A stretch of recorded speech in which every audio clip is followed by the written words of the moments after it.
Nesta parte de aplicação da doutrina, Paulo tratou da unidade da igreja e da pureza da igreja.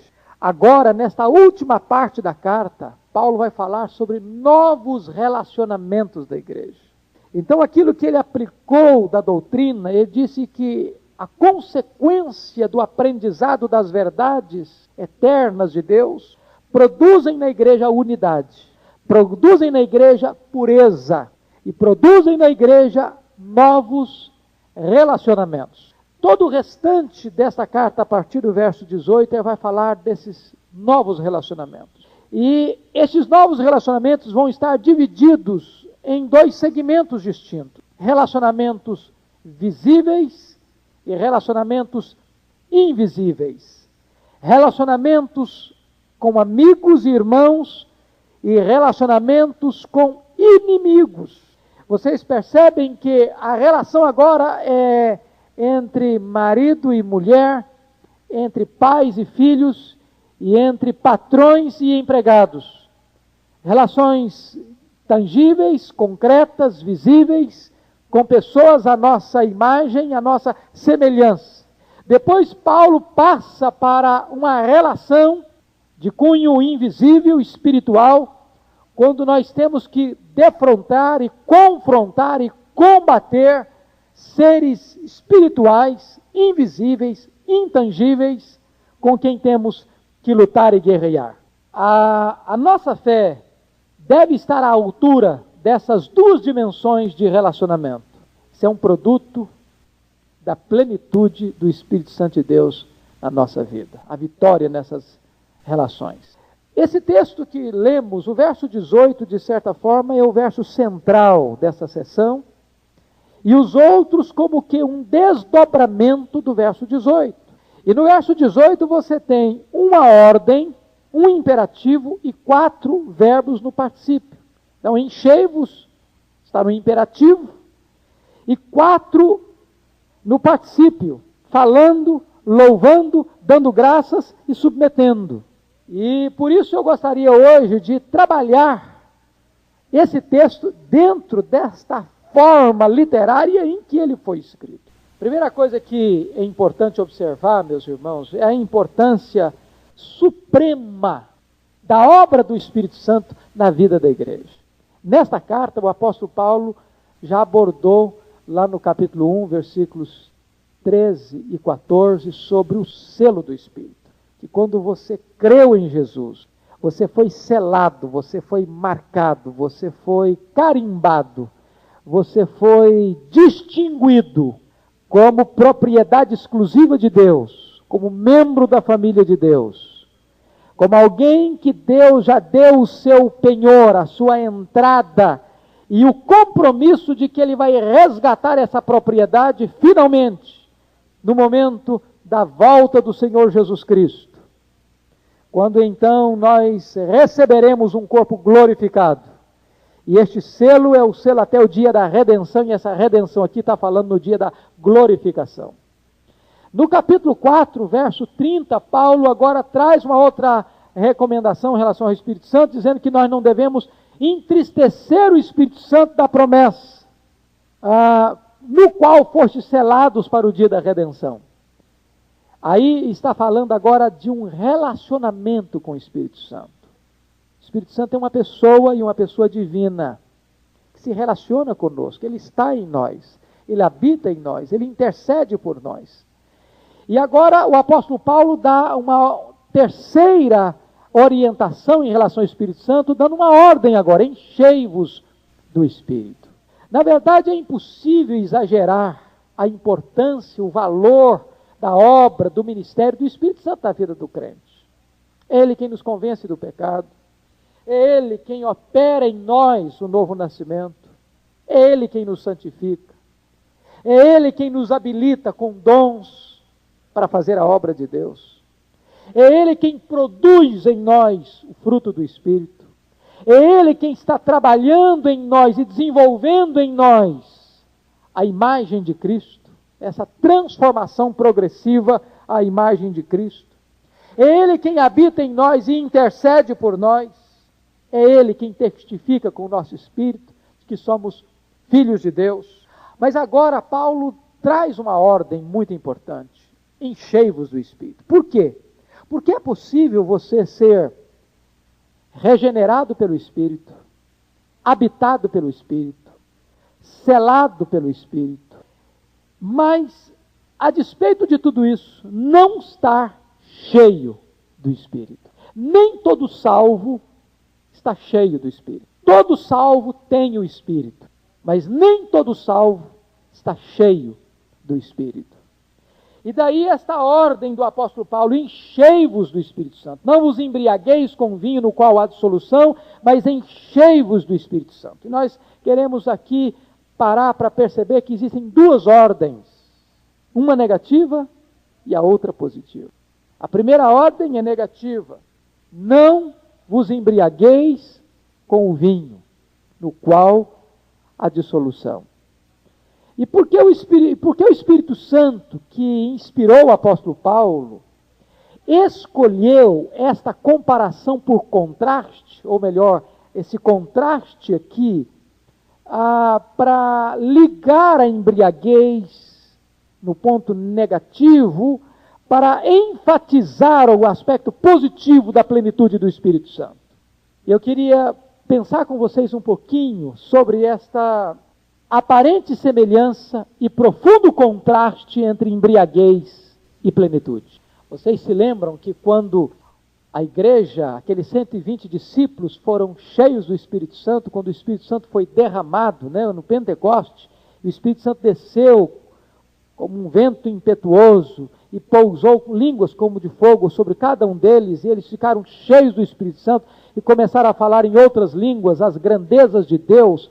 E quando a multidão se ajuntou ao redor daquele local, diz a Bíblia que alguns ficaram céticos, outros começaram a olhar aquele evento com um certo descaso, com um certo preconceito, dizendo: não são galileus.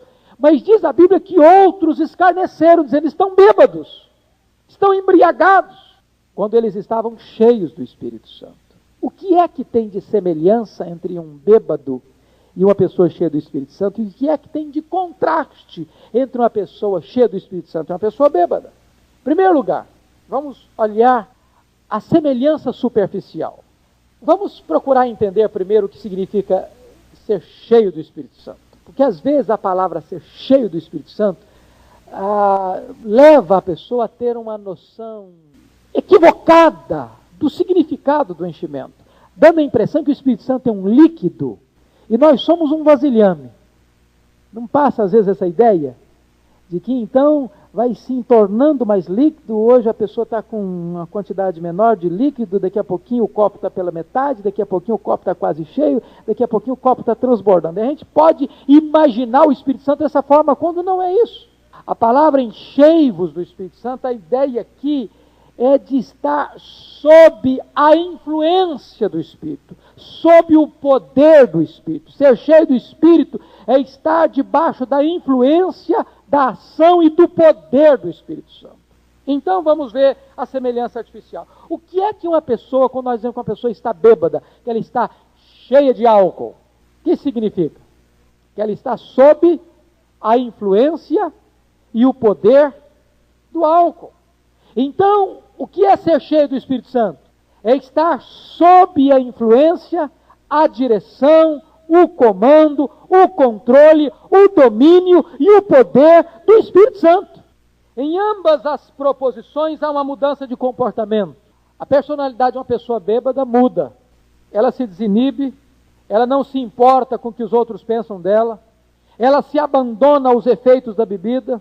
E o crente cheio do Espírito Santo, quando ele está cheio do Espírito Santo, ele se entrega por completo ao domínio, ao controle do Espírito Santo, e a sua vida também fica livre e desinibida para fazer a obra de Deus e para viver uma vida digna de Deus. Agora, obviamente, Paulo usou esta figura da embriaguez em contraste com a plenitude do Espírito Santo, para nos mostrar que se há uma semelhança superficial, há um contraste profundo. Por quê? Porque a primeira coisa que acontece com a pessoa embriagada é que ela perde o controle de si mesma, não é verdade?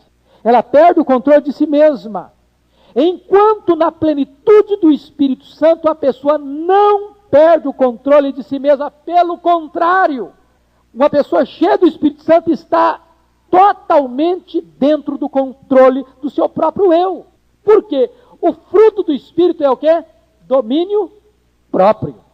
Quando nós escutamos algumas pessoas dizendo que uma pessoa está em estado de êxtase, e ela está falando sem controle, ou ela está falando que não está sabendo o que está falando, e que nós não devemos incomodá-la porque ela está cheia do Espírito Santo, isso não tem fundamentação bíblica. Porque uma pessoa cheia do Espírito Santo, ela está no total controle da sua personalidade. O espírito do profeta, diz Paulo, está sujeito ao seu próprio espírito, ou seja, aquele que o profeta está sujeito ao seu próprio espírito, ou seja, ele não fala em estado de êxtase, ele não está fora do controle da sua própria personalidade.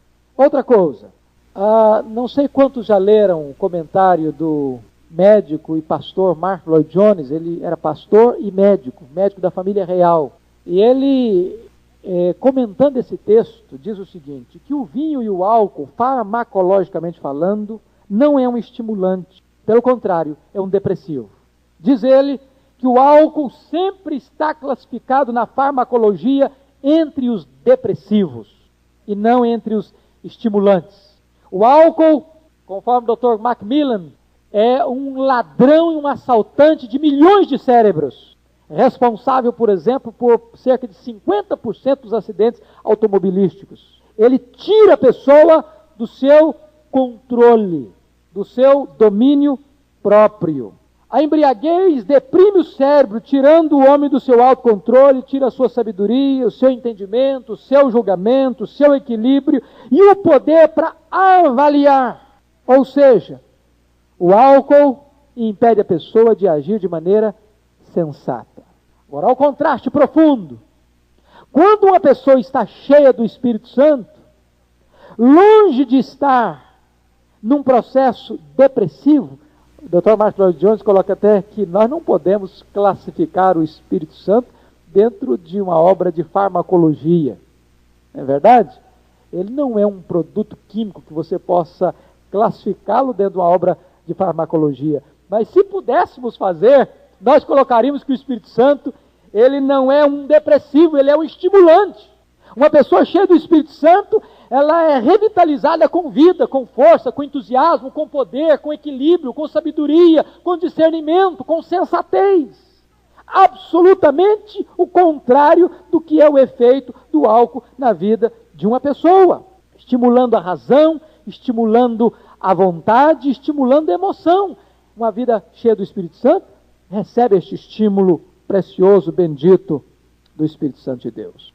Depois que nós olhamos então uma semelhança superficial e um contraste profundo entre a plenitude do Espírito Santo e a embriaguez, é importante ressaltar agora o resultado absolutamente oposto entre a embriaguez e a plenitude do Espírito. Diz Paulo, não vos embriagueis com vinho, no qual há dissolução. O que é dissolução?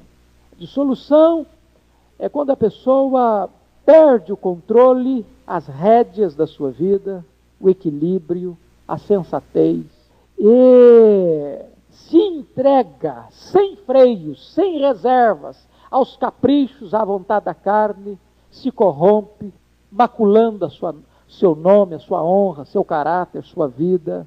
E a pessoa se entrega a ações desenfreadas, dissolutas e descontroladas.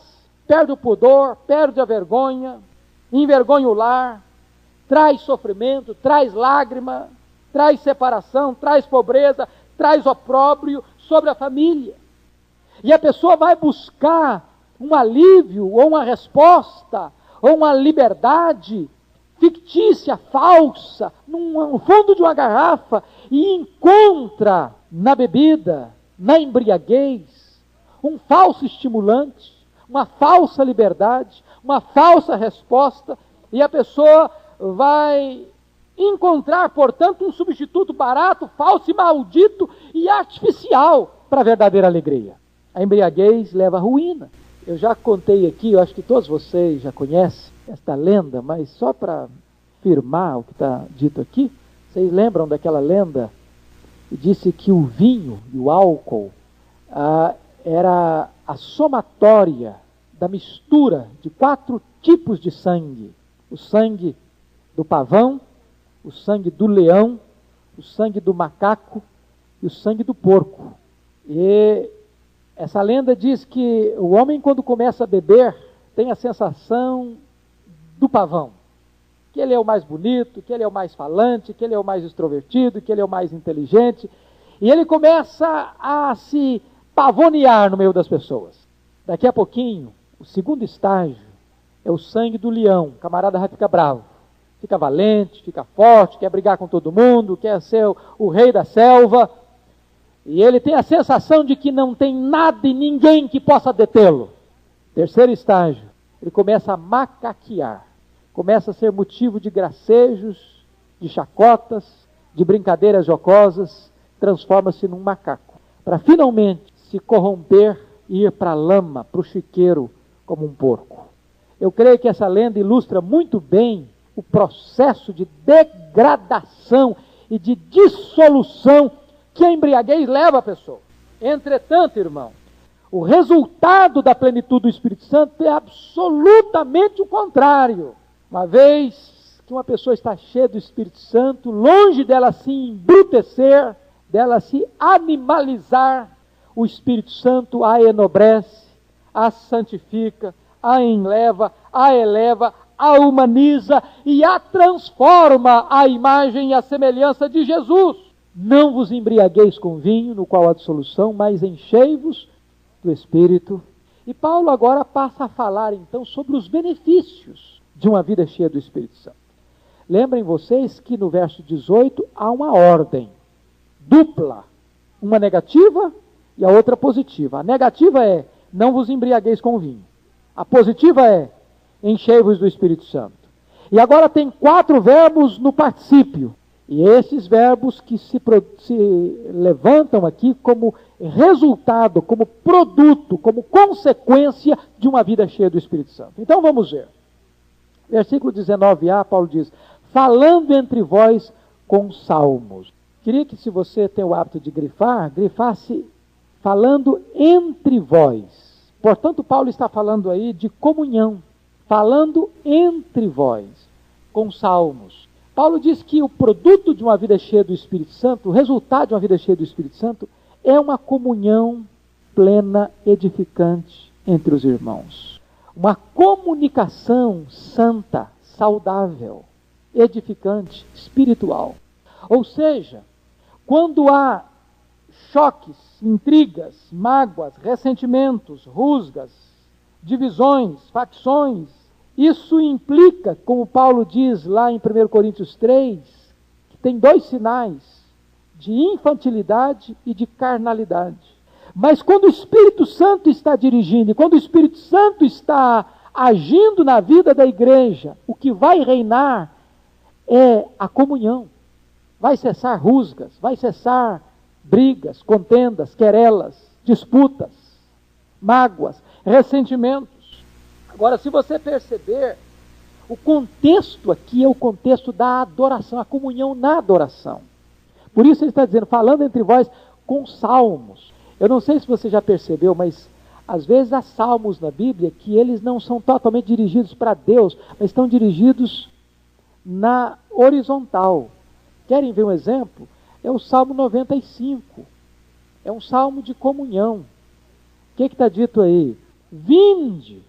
Ele está dizendo, vinde para quem? Para os irmãos. Vinde, cantemos ao Senhor com júbilo. Saiamos ao seu encontro. Celebremos o rocher da nossa salvação. Saiamos ao seu encontro com ações de graça. Vitoriemo-lo com salmos.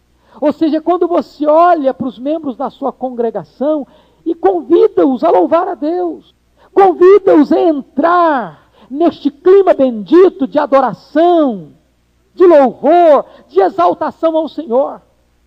Esta comunhão precisa existir no meio da igreja, se ela está verdadeiramente cheia do Espírito Santo de Deus.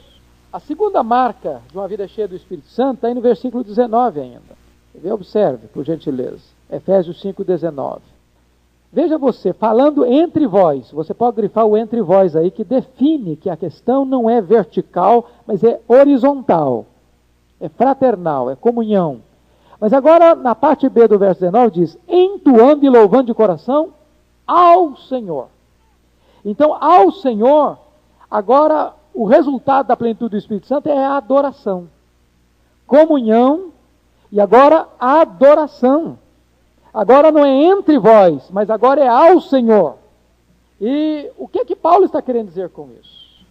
Que o sinal de uma vida cheia do Espírito Santo, meus irmãos, é uma adoração viva, é uma adoração fervorosa, é uma adoração cheia de vigor, de entusiasmo, de vida. Aquilo que o Senhor Jesus Cristo disse para a mulher samaritana: Deus procura adoradores que o adorem de que maneira? Em espírito e em verdade. O que significa espírito aí? Não é Espírito Santo, é espírito com E minúsculo. Ou seja, é quando você adora Deus com a plenitude do seu ser, com todo o seu coração, com toda a sua razão, com toda a sua emoção, com toda a sua vontade. Eu tenho muito medo, e eu gosto muito daquilo que o pastor Otto Guanais Dourado ensinava sempre nos congressos em que ele pregava. Nós temos que tomar muito cuidado, às vezes, como igreja histórica que somos, e que temos tanto zelo pela questão doutrinária, e é bom ter mesmo. E às vezes somos levados a pensar que o culto racional é o culto dirigido apenas à mente. E não é isso que a Bíblia quer ensinar. O culto, ele é dirigido à mente, ele é dirigido à emoção e ele é dirigido à vontade. Nós não podemos dissecar o ser humano e separar o ser humano ao ponto de, não, eu não posso ter emoções. O que nós temos que combater fortemente é o emocionalismo.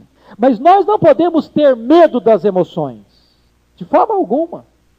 Aliás, o texto que lemos hoje de Joel nos manda a rasgar o coração, a chorar, a orar, a jejuar, a colocar a nossa vida diante de Deus com todo o nosso ser, com todo o nosso coração. Então, Paulo está dizendo que a adoração, ela precisa ser marcada pelo entendimento, pela emoção e também pela vontade. Veja você que a expressão que ele usa aí no verso 19 é a seguinte: entoando e louvando, de que forma? De coração ao Senhor. Não pode ser algo frio, não pode ser algo mecânico, não pode ser algo engessado, não pode ser aquele culto decoreba, onde você já sabe com antecedência o que vai acontecer, já está tão programado, tão estabelecido e engessado, que se você não for, você sabe o que aconteceu. Mas é de coração, é algo que brota também da sua alma, cheia de fervor, cheia de amor, cheia de entusiasmo pelo Senhor. Portanto, queridos, é muito importante entender isso. Um culto vivo não pode ser um culto carnal. O que é um culto carnal? É um culto onde eu vou para a presença de Deus e canto, e oro, e prego, e escuto, e oferto. Mas a minha vida não está ali. Eu faço uma dicotomia entre o serviço litúrgico e a minha vida fora do templo. Hoje, na reunião de oração, nós lemos sobre isso, no livro do profeta Amós, capítulo 5.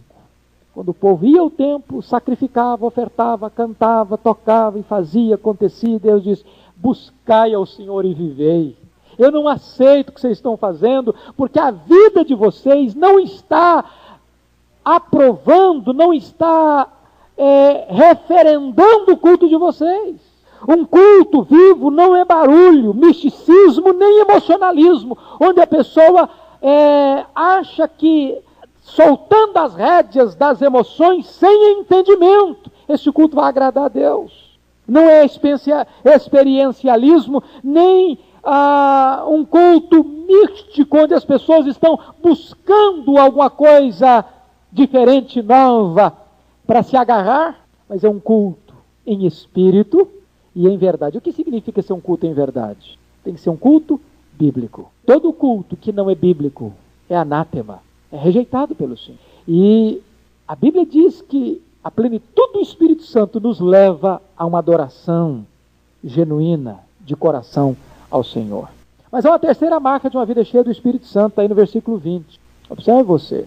Dando sempre graças por tudo a nosso Deus e Pai, em nome de nosso Senhor Jesus Cristo. Então a terceira característica de uma pessoa cheia do Espírito Santo é gratidão. Gratidão. E nós precisamos entender isso, meus irmãos, que um crente cheio do Espírito Santo não é um crente murmurador, cheio de queixas, de reclamações.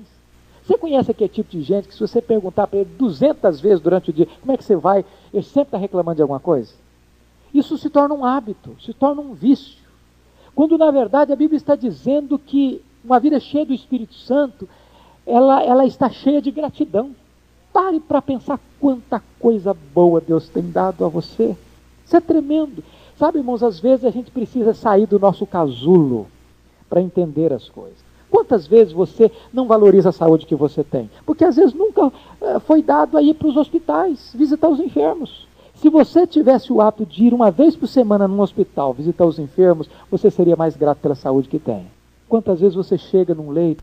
Diz que a marca do crente cheio do Espírito Santo é a gratidão. Nós temos que olhar para a vida com agradecimento, com gratidão ao Senhor. Agora, nós temos que tomar cuidado, porque esse texto é muito mal interpretado nos dias de hoje.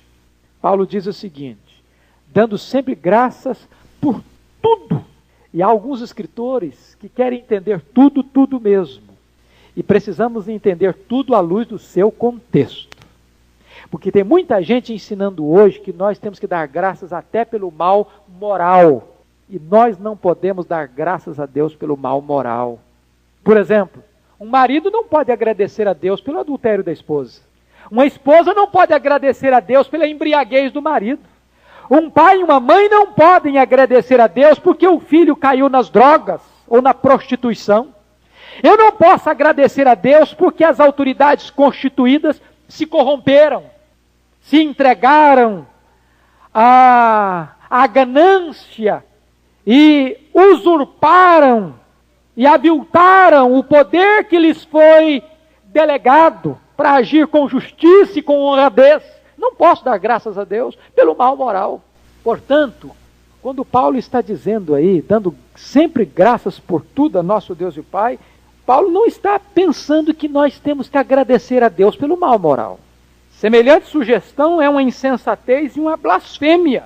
Quando nós agradecemos a Deus, que pela sua soberania e bondade pode até transformar o mal em bem, como aconteceu lá com os irmãos de José. José disse: vocês intentaram o mal contra mim, mas Deus o transformou em bem para a conservação da vida de vocês. Ou quando lemos em Romanos 8, 28, sabemos que todas as coisas cooperam para o bem daqueles que amam a Deus. Nós estamos dando graças porque Deus é Deus, por Deus ser Deus, estar no controle da nossa vida, mas não estamos dando graças pelo mal que Deus abomina. Até porque, se nós formos dar graças a Deus pelo mal moral, seria uma insensibilidade da nossa parte. Imagine você, uma mulher aflita chegando para você pedindo ajuda, socorro, porque o marido dela está vivendo em adultério e vocês não vão dar graças a Deus porque o teu marido está em adultério. Seria uma insensibilidade. Vamos imaginar que um pai chega para você aflito, pedindo ajuda, socorro, porque o filho dele caiu nas teias das drogas e vocês, não, nós temos que dar graças a Deus porque seu filho está nas drogas. Seria uma insensibilidade. Seria, mais do que isso, a incapacidade até de chorar com os que choram. Mais do que isso, essa atitude desculpa o pecado e encoraja o mal, enquanto a Bíblia diz que eu tenho que odiar o mal e resistir o diabo. O mal é uma abominação para o Senhor e não podemos louvar ao Senhor ou dar-lhe graças por aquilo que Ele abomina. O próprio contexto sugere o que é tudo, dando sempre graças por tudo a nosso Deus e Pai, em nome de nosso Senhor Jesus Cristo. É dar graças ao Pai em nome de Jesus. Tudo aquilo que não for compatível com o louvor ao Pai em nome de Jesus, não devemos dar graça. Eu certa feita, eu acho que eu já contei isso aqui, fui pregar numa grande igreja no Brasil, e quando eu terminei o meu sermão, um grupo de jovens da mocidade me procurou e me levou para o gabinete pastoral e botou o dedo, um dos jovens botou o dedo no meu nariz e disse: nós não podemos tolerar um sermão como o senhor pregou hoje na nossa igreja. O senhor é um homem retrógrado e atrasado. E eu fiquei muito espantado com a bravura do moço. E ele me confrontou duramente. E ele justificou: o senhor está pensando o quê? Nós somos jovens do século XX. Somos jovens universitários. Nós podemos e devemos curtir sim a nossa vida, a nossa juventude. Que mal existe nós saímos no sábado para tomar o nosso chopp no barzinho, domingo estamos na igreja numa boa. Qual o problema de nós irmos num baile e nos divertirmos? Somos jovens, a juventude é uma só, a juventude passa. E eu olhei para aquele jovem e disse para ele duas coisas, só duas, à luz desse texto aqui. Disse: moço, só quero lhe dar dois testes. Primeiro teste é 1 Coríntios 10:31. Portanto, quer comais, quer bebais, quer façais qualquer outra coisa, fazei tudo para a glória de Deus. Eu disse para ele: se você for para a boate, se você for para o barzinho tomar cerveja e dançar e fazer acontecer para a glória de Deus, pode ir. Mas tem que ser para a glória de Deus. Eu duvido que consiga. Mas se for para a glória de Deus, pode ir. Segundo teste está em Colossenses 3,17. E tudo que fizerdes, seja em palavra, seja em ação, fazei-o em nome do Senhor Jesus Cristo, dando por isso graças a Deus Pai. Eu disse: se você for encher a cara em nome de Jesus e dando graças a Deus, pode ir. Agora tem que ser em nome de Jesus. Estou aqui enchendo a cara em nome de Jesus e para a glória de Deus. Se conseguir, para fazer. O que eu não esperava é que Deus me levasse àquela igreja de volta daí a alguns anos. Eu cheguei àquela igreja e de repente uma senhora se aproximou de mim e me fez aquela pergunta constrangedora: o senhor se lembra de mim? E eu tentei de todo jeito me lembrar da mulher e não conseguia de jeito nenhum. Eu disse: não, a senhora me perdoe, mas eu não consigo me lembrar da senhora. E ela me diz: eu sou mãe daquele moço que botou o dedo no nariz do senhor. Eu disse: e o que aconteceu com ele? Ela disse: pastor, Deus mudou a vida do meu filho naquele dia. Meu filho é um homem de Deus hoje. Meu filho é um homem santo. Deus transformou a vida dele a partir daquela conversa. Dando sempre graças ao nosso Deus e Pai. Tem que ser, dar graças por aquilo que é compatível com o caráter de Deus, não pelo mal moral. A última marca de uma pessoa cheia do Espírito Santo está aí no versículo 21. E esse versículo é um versículo extremamente importante porque ele é a dobradiça entre o que Paulo falou até agora e o que Paulo vai falar sobre família. Sujeitando-vos uns aos outros no temor de Cristo. Uma pessoa cheia do Espírito Santo não é uma pessoa altiva, arrogante, soberba. Pelo contrário, se você perceber uma pessoa arrogante, altiva e soberba, ela está demonstrando que falta a ela a plenitude do Espírito Santo.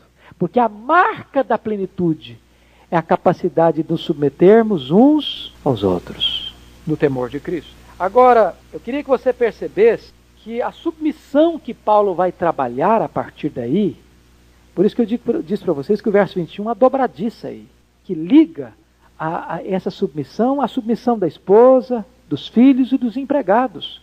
Antes de Paulo falar que a esposa, que os filhos e que os empregados devem ter sujeição, Paulo diz que nós, todos, devemos ser submissos uns aos outros. Daí, temos que entender que a submissão que Paulo recomenda às esposas, às crianças, ou aos filhos e aos servos, não é uma palavra sinônimo de inferioridade. Igualdade de valor não é identidade de papel. E então há duas perguntas aqui que precisam ser feitas. Quando fala sujeitai-vos uns aos outros, ou submetei-vos uns aos outros, esta autoridade vem de onde? De onde vem essa autoridade? E a segunda pergunta que é preciso entender para entrar depois, na quarta-feira que vem, com a graça de Deus, no texto sobre família, é como essa autoridade deve ser exercida. A primeira pergunta é: de onde vem essa autoridade? Essa autoridade vem de Deus. Por trás do marido por trás do pai e da mãe, por trás do patrão, devemos discernir o próprio Senhor que lhes deu a autoridade que tem. Portanto, se querem submeter a Cristo, submetam-se a eles. Agora, é importante entender, a autoridade do marido, dos pais e dos patrões não é uma autoridade absoluta. E nem a obediência das esposas, dos filhos e dos empregados deve ser uma obediência incondicional. Por quê? Porque toda autoridade humana é constituída por Deus, é legítima. Mas toda autoridade humana instituída por Deus precisa reconhecer a autoridade de Deus sobre elas e que a autoridade que elas exercem foi delegada por Deus. No momento em que esta autoridade, seja marido, seja pais, seja patrão, exorbita no exercício da sua autoridade, suplantando a autoridade de Deus, ao ponto de, para a esposa, para os filhos e para os empregados terem que obedecer ao marido, aos pais e ao patrão, tiver que desobedecer à autoridade de Deus, a esposa, os filhos, os empregados precisam desobedecer essa autoridade para obedecerem a Deus. Aí entra aquilo que Pedro disse para o Sinédrio em Jerusalém: antes importa obedecer a Deus que aos homens. A segunda coisa que precisamos deixar claro nesse versículo é como essa autoridade deve ser exercida. Nunca deve ser exercida de modo egoísta, mas sim em prol dos outros, para cujo benefício foi outorgada. Quando Paulo descreve os deveres dos maridos, dos pais e dos patrões, em nenhum desses casos é a autoridade que os manda exercer. Pelo contrário, explícita ou implicitamente, adverte-os contra o uso impróprio da autoridade e proíbe-os de explorar a sua posição e os conclama, ao invés disso, lembrar-lhes das suas responsabilidades e dos direitos da outra parte. O que significa isso? Quando Deus fala para os maridos, Deus não reforça para os maridos: vocês têm a força, vocês têm o poder, vocês têm a autoridade.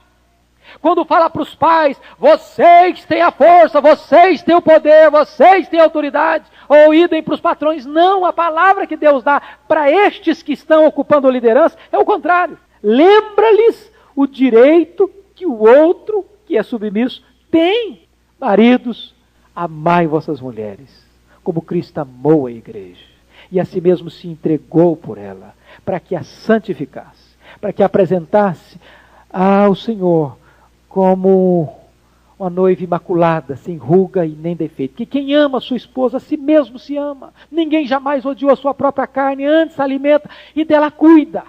Olha que coisa fantástica que Deus está falando quando Ele fala para a esposa, Ele diz: esposa, sede submissas ao seu próprio marido, como a igreja o é a Cristo. E aí, o Senhor equilibra, o apóstolo Paulo equilibra esta questão da submissão e de uma autoridade compassiva, bondosa e cheia de misericórdia.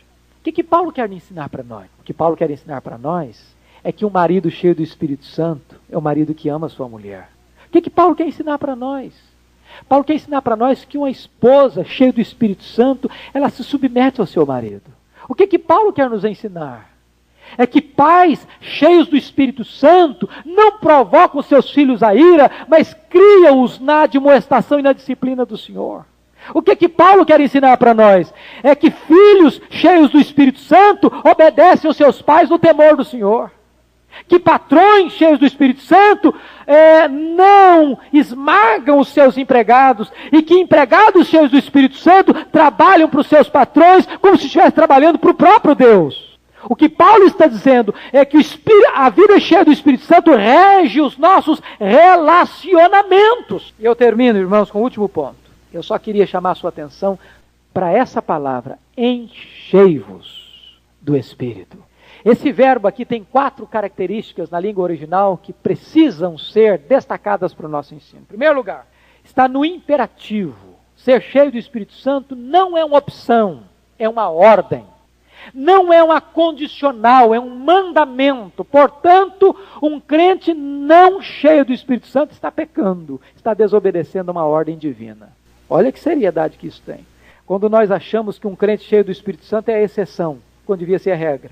Certa feita, o Dr. Billy Graham, pregando numa igreja da Convenção Batista do Sul, ele chegou naquela igreja e foi comunicado a ele que naquele domingo estava sendo disciplinado um diácono por problema de embriaguez. O Dr. Billy Graham disse: vocês estão cobertos de razão, este diácono precisa ser disciplinado mesmo. Mas a pergunta que eu faço aos irmãos: quantos diáconos estão sendo exortados e disciplinados por não estarem cheios do Espírito Santo? Porque a ordem é a mesma. Existem duas ordens no texto, uma negativa, outra positiva. A negativa é: não vos embriagueis. A positiva é: enchei-vos do Espírito Santo. Quantas vezes, meus irmãos, nós achamos que pecado está reduzido ou limitado apenas a um aspecto estreito? Quando não ser cheio do Espírito Santo é pecado, é desobediência a uma ordem de Deus. Segundo lugar, o verbo está na forma plural, enchei-vos. O que Paulo quer dizer com isso? Que a plenitude do Espírito Santo não é um privilégio de apenas um grupo seleto da igreja de Deus, mas que é uma bênção que está disponível a todos os crentes nascidos de novo. Terceiro, esse verbo está na voz passiva na língua grega. Portanto, deveria ser escrito assim: deixai o Espírito Santo encher-vos. O que Paulo quer ensinar com isso? É que nenhum de nós tem o poder de encher-se a si mesmo do Espírito Santo. De vez em quando você vê isso na televisão, alguns teleevangelistas fazendo algumas coisas estranhas. Vem aqui à frente, eu vou orar por você para você ser cheio do Espírito Santo. Ou como se aquele evangelista, aquele pregador, tivesse a capacidade de conceder esta dádiva, esta bênção da plenitude do Espírito Santo a alguém. Nenhum ser humano tem essa competência. Nenhum. Eu não me encho a mim mesmo do Espírito Santo. Nem tenho a capacidade de encher nenhuma pessoa do Espírito Santo. É o Espírito Santo mesmo que nos enche. E o que Paulo está dizendo é que nós temos que estar preparados para que Ele nos encha. Eu gosto muito daquilo que o pastor Antônio Elias disse, quando ele estava pregando certa feita, e uma pessoa chegou para ele e disse: pastor, eu não sei o que acontece comigo, que eu não consigo ser cheio do Espírito Santo. Aí o pastor Antônio Elias disse: meu filho, não consegue porque o vaso já está cheio de outra coisa, meu filho. Talvez está cheio de pecado, está cheio de impureza, está cheio de não sei mais o quê. Há uma lei na física que diz que dois corpos não ocupam o mesmo espaço, ao mesmo tempo. Você sempre vai estar cheio de alguma coisa. A pergunta é: estamos nós cheios do Espírito Santo? Finalmente, na língua grega, este verbo está no tempo presente, contínuo. No grego há dois tipos de imperativo: o imperativo aoristo, ou passado, e o imperativo presente. O aoristo descreve uma ação única. Por exemplo, lá em João 2,7, Jesus diz: enchei d'água as talhas. Está no aoristo.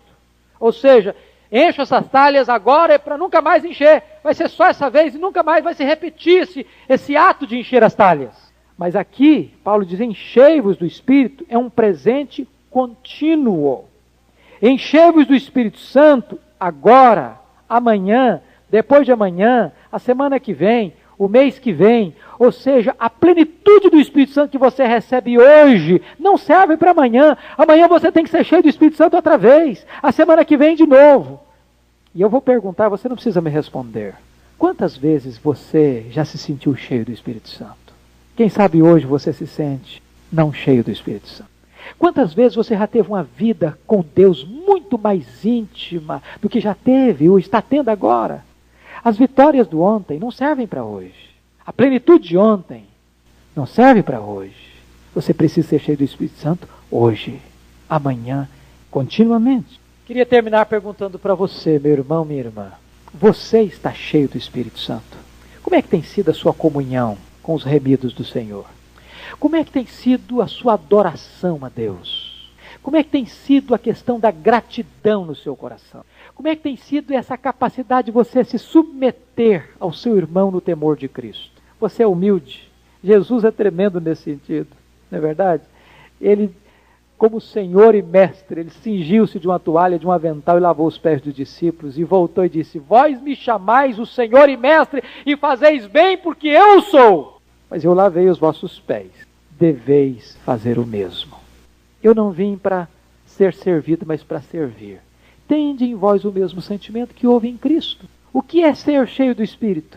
É ter o caráter de Cristo, é viver uma vida cristocêntrica. Você tem estado cheio do Espírito Santo? Eu termino aqui com uma ilustração interessante que o Dr. Billy Graham usa num dos seus sermões, daquele texto lá de Eliseu, que estava cortando árvores com os seus moços. E de repente um dos moços que estava ali lenhando, perdeu o machado, e o machado caiu e foi para o fundo do rio. E veio para Eliseu e diz: ai meu senhor, eu perdi o meu machado. Diz a Bíblia que Eliseu foi lá e orou, e por um milagre de Deus, o machado flutuou. O homem pegou o machado e continuou o seu trabalho. Muitas vezes, nós estamos tentando lenhar e cortar árvores e fazer a obra só com o cabo do machado. O machado já caiu do fundo do rio há muito tempo. E a gente está tentando fazer a obra de Deus só com o cabo do machado. E não dá, irmãos. A obra de Deus precisa ser feita no poder de Deus, no poder do Espírito Santo de Deus. É hora de buscar de volta o machado.